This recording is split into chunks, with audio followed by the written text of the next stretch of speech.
Pakistan astrological academy और AQ TV के ज़ेर एहतमाम हर साल जनवरी में एस्ट्रोलॉजी क्लासेस का एहतमाम किया जाता है। आप दुनिया भर में कहीं भी मुकीम हो, इन एस्ट्रोलॉजी क्लासेस का हिस्सा बन सकते हैं। AQ जेमस्टोन्स असली, मुस्तनद और मयारी जेमस्टोन्स का बाएतमाद इदारा दुनिया भर में आपके डोर स्टेप पर। AQ gemstones. Astrologer Ali Zanjani हर साल नवंबर में कराची और हर साल मार्च में दुबई मौजूद होते हैं। अगर आप एस्ट्रोलॉजी यानी इल्मे नजूम से लगाव रखते हैं तो हमारा YouTube channel astrologer Ali Zanjani personal ज़रूर सब्सक्राइब कीजिए। बिस्मिल्लाहिर्रहमानिर्रहीम, अल्लाहुम्मा सल्ली अला मोहम्मद व आले मोहम्मद। अस्सलाम वालेकुम। एस्ट्रोलॉजी की क्लास के साथ आप लोग की खिदमत में हाज़िर हूँ।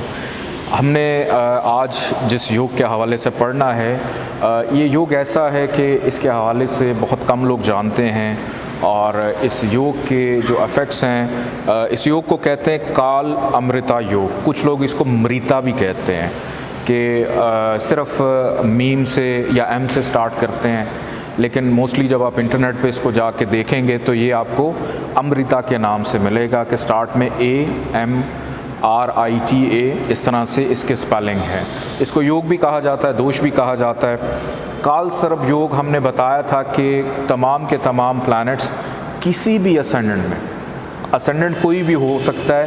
पिछली क्लास में हमने एरीज असेंडेंट के हवाले से देखा था, लेकिन कोई भी असेंडेंट हो सकता है। और फर्स्ट हाउस से लेकर 6 हाउस तक काल सर्प योग जो है वो काम करता है कि तमाम के तमाम प्लैनेट्स राहु और केतु के बीच में अगर आ जाएं तो उसको काल सर्प योग कहा जाता है, जिसके असरात ज़्यादा होते हैं बनिस्बत काल अमृता योग के। इसके जो असरात हैं कंपैरेटिवली काल सर्प योग की निस्बत थोड़े से कम होते हैं, कि ये अपने असरात देता है अच्छे बुरे अपनी प्लेसमेंट के अकॉर्डिंगली, लेकिन इसके जो शिद्दत है वो ज़रा थोड़ी सी कम होती है। काल अमृता योग के बारे में बताने से पहले ये बताता चलूँ कि अभी सवाल एक आया था कि हमने पिछली क्लास में एरीज असेंडेंट पढ़ा था कि टॉरस असेंडेंट के लिए क्या होगा, जमनाई के लिए क्या होगा, तमाम असेंडेंट्स के लिए क्या होगा।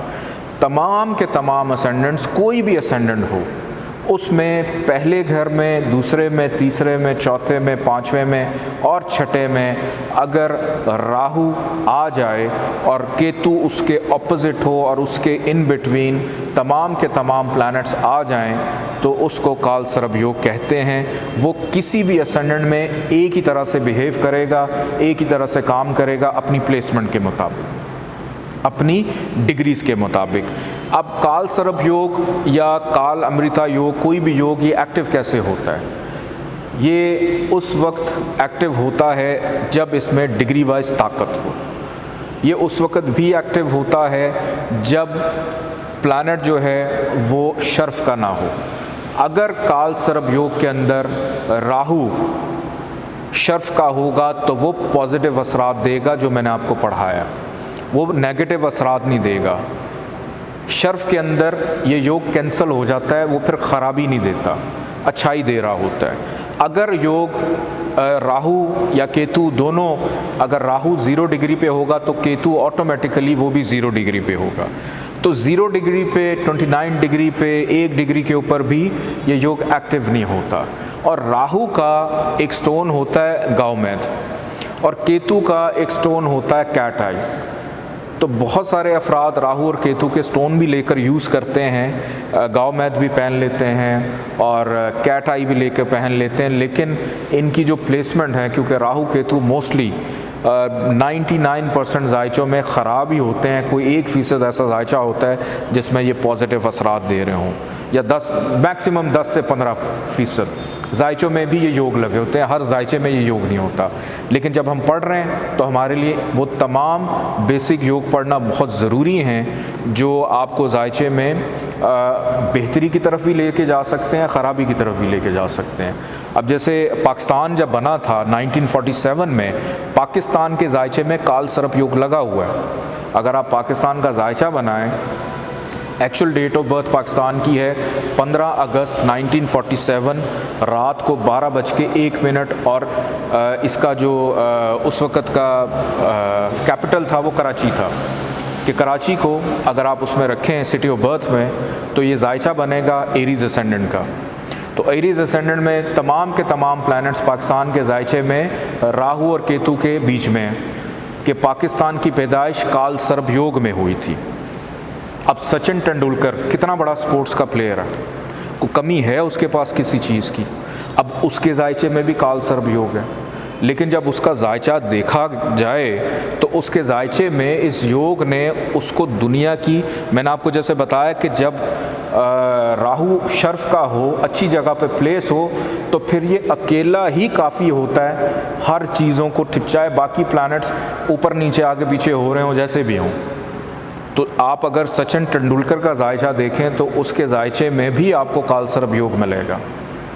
लेकिन कौन सी ऐसी हसरत होगी जो शायद उसकी ज़िंदगी में उसको हो, लेकिन काल सर्प योग अच्छा हो उसके बावजूद वो एक काम ज़रूर करता है, मेहनत बहुत करवाता है। मैं आपको एग्जांपल इसीलिए देता हूँ ताकि आप लोगों के सामने कोई ना कोई एग्जांपल हो, आप अगर उसकी लाइफ को स्टडी करें तो अगर उसके जायचे में काल सर्प योग ने उसको फ़ायदा दिया तो उसके पीछे एक ह्यूज उसकी एफर्ट है, ह्यूज एक उसकी स्ट्रगल है जो उसने की। ये दो मेन एग्जांपल्स हैं, एक पाकिस्तान का जायचा, आप वो भी देख सकते हैं कि क्यों पाकिस्तान की इकॉनमी, दीगर मामलात, पॉलिटिक्स, या आप ख़ुद पाकिस्तान में रहते हैं, आपकी इनफरादी जो पर्सनालिटी है वो कैसे क्यों नहीं पाकिस्तान उस तरह से ग्रो कर रहा जिस तरह से उसको करना चाहिए।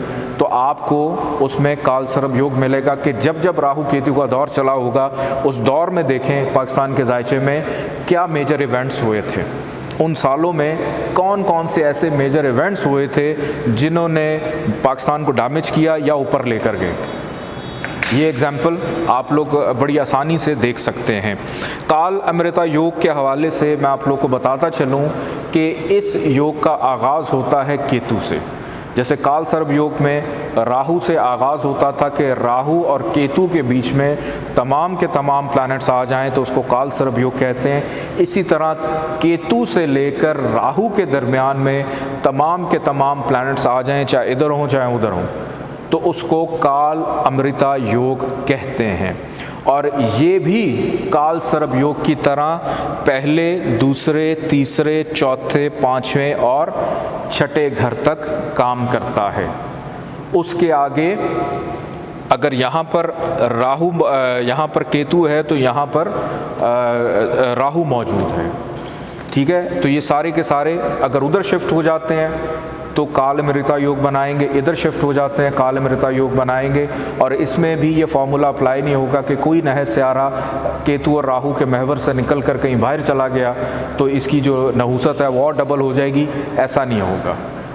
केतु पहले घर में अगर मौजूद हो, फर्स्ट हाउस में, केतु वैसे ही ख़राब होता है।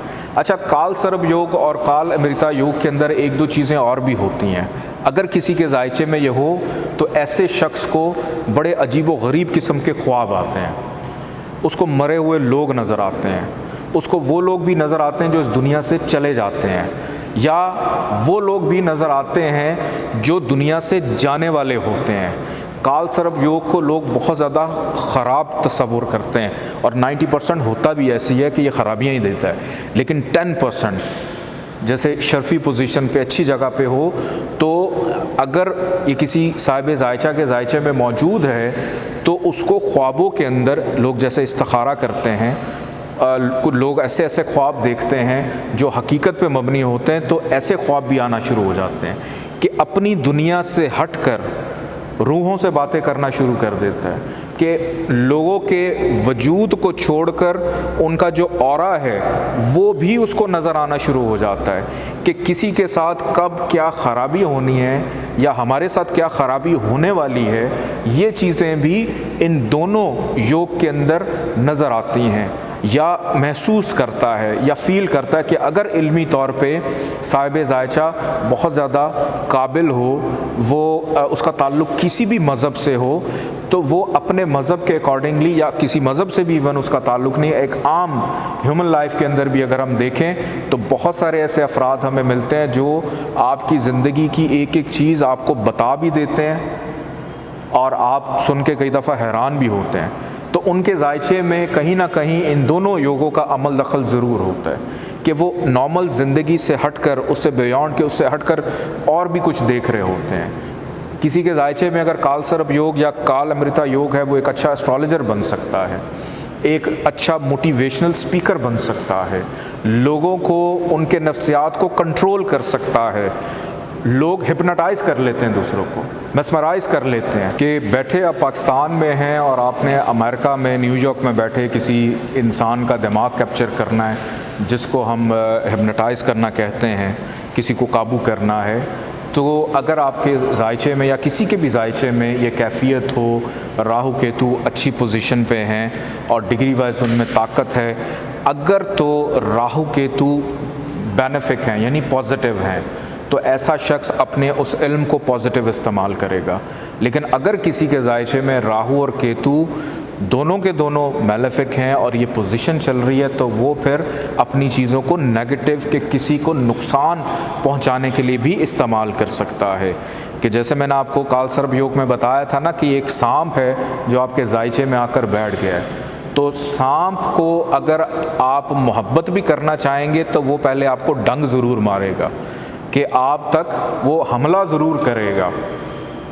तो इस वजह से ये दोनों के दोनों योग जो हैं ये 20% 25% जायचों में मौजूद होते हैं। हर जायचे में ये मौजूद भी नहीं होते, लेकिन हों तो ये इस तरह से बिहेव करते हैं। इसी जायचे में अगर हम देखें केतु पहले घर में मौजूद है, ये मिसाली जायचा है, बाकी के तमाम असेंडेंट्स आप लोग ख़ुद से भी देख सकते हैं कि केतु पहले घर में है। अब यहाँ पर केतु जो है फर्स्ट हाउस में वो नेगेटिव होता है, तो यहाँ पर वो अपनी दशांतर दशा में ज़्यादा ख़राबियाँ देगा। फिर केतु की नज़र 5वीं 7वीं और 9वीं, यहाँ पर भी ये ख़राबियाँ ही देगा। अब केतु आकर बैठ जाए जायचे के दूसरे घर में और राहु 8वें में है और इसके बिल्कुल सेंटर में तमाम के तमाम सारे मौजूद हैं, और केतु जो है वो यहाँ पर हबूत का, नीच का हो जाता है। कभी भी ख़ानदान से ना उसकी बनेगी, ना वो बनने देगा, ना उसके मुंह से कभी कोई अच्छा जुमला निकलेगा, ना किसी को कहने देगा। फाइनेंशियल प्रॉब्लम, ख़ानदान में इजाफे में प्रॉब्लम, खाने पीने में प्रॉब्लम। फिर यहाँ से इसकी 5वीं नज़र पड़ी 6ठे घर में बीमारियाँ, फिर इसकी 7वीं नज़र पड़ी 8वें घर पे हर्डल्स, 9वीं नज़र इसकी पड़ी 10वें घर में, किसी काम काज के काबिल भी नहीं होगा, गैर मुस्तकिल मिजाज।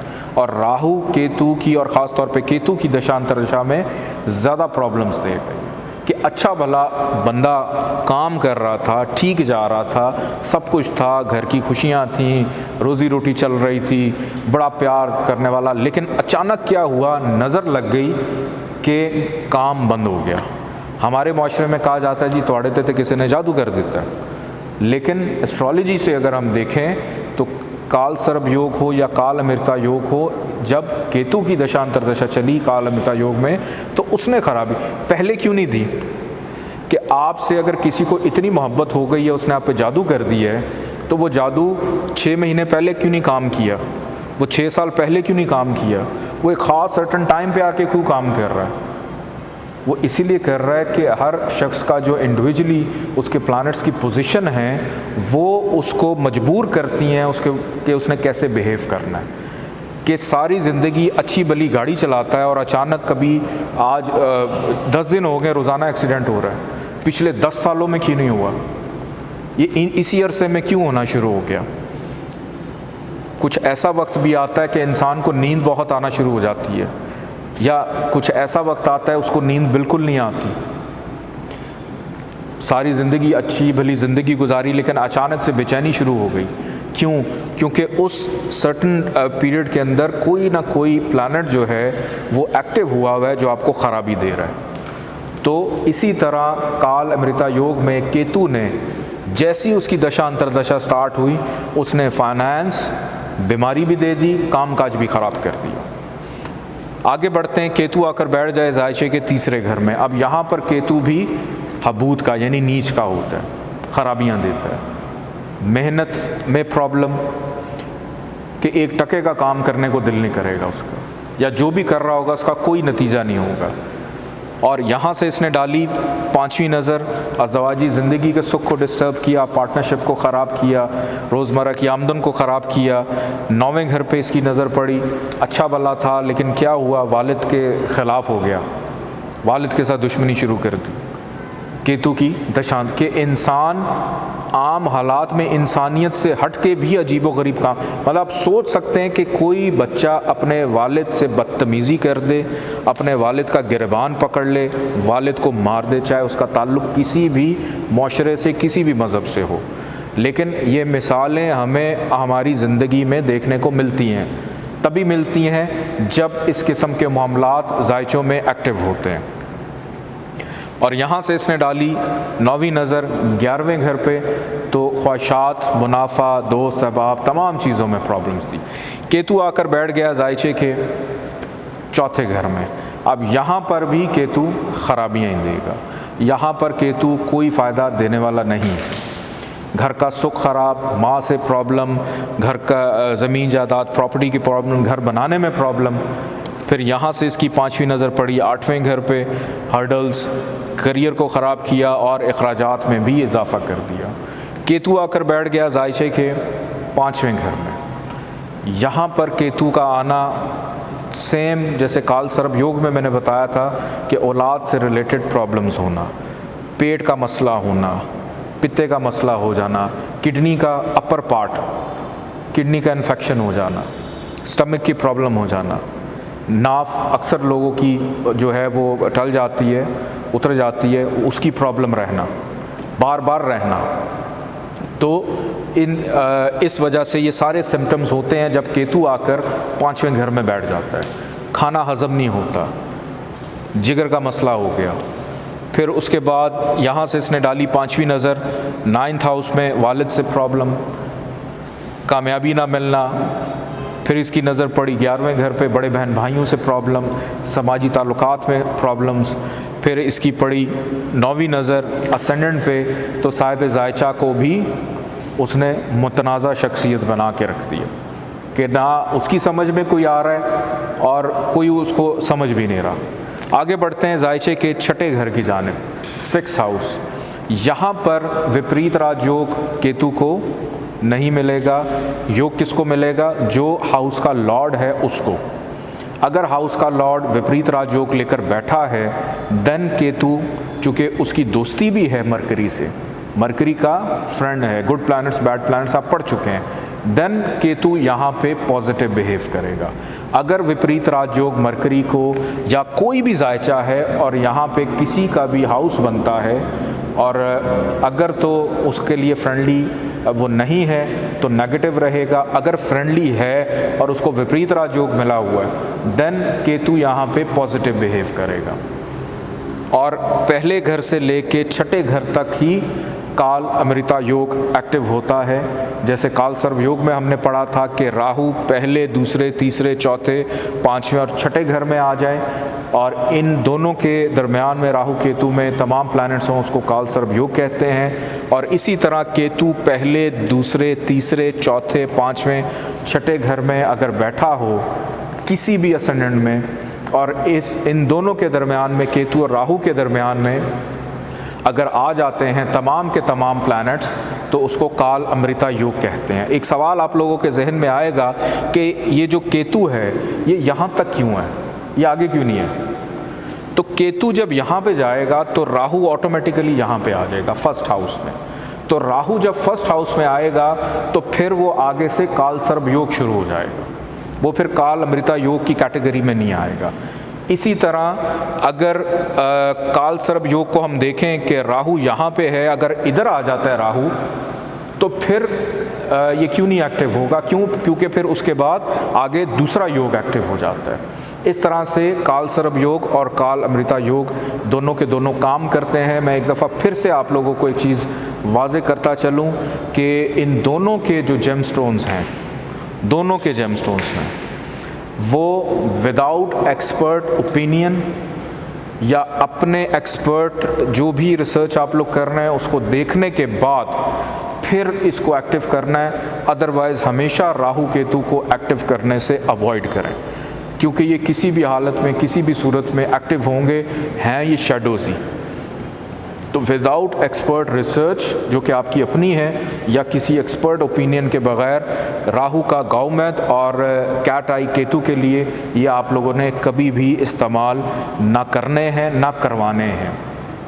आज की टिप ऑफ द डे आप लोगों को मैं देता चलूँ, हम लोगों को बड़ा शौक़ होता है अपने घर में ग्रीन कलर के प्लांट्स लगाने का, घर के अंदर भी मनी प्लांट्स, बाहर भी प्लांट्स, ग्रीनरी, क्योंकि कुदरत का रंग है, सब्ज़ नेचर का कलर है, आँखों को अच्छा लगता है। तो हर कोई ये चाहता है कि हमारे घर में जो है वो सब्ज़ रंग के पौधे हों, लेकिन कोशिश किया करें कि अपने घरों में ख़ास तौर पे, बाहर जो दूसरी जगह हैं उनकी तो मैं बात नहीं करूँगा, कि अपने घरों में ये जो कैक्टस का पौधा होता है ना जिसमें कांटे निकलते हैं, ये अपने घरों में ना लगाया करें, क्योंकि जिस जगह पे ये पौधा निकलता है या बनता है वो जगह वीरान हो जाती हैं, वो उन जगहों पे मायूसी होती है, उन जगहों पे वहशत होती है, उन जगहों पे वीराना होता है। तो कभी भी अपने घरों में कांटों वाले पौधे मत लगाया करें जिनमें ख़ास तौर पे सिर्फ कांटे ही निकलते हैं।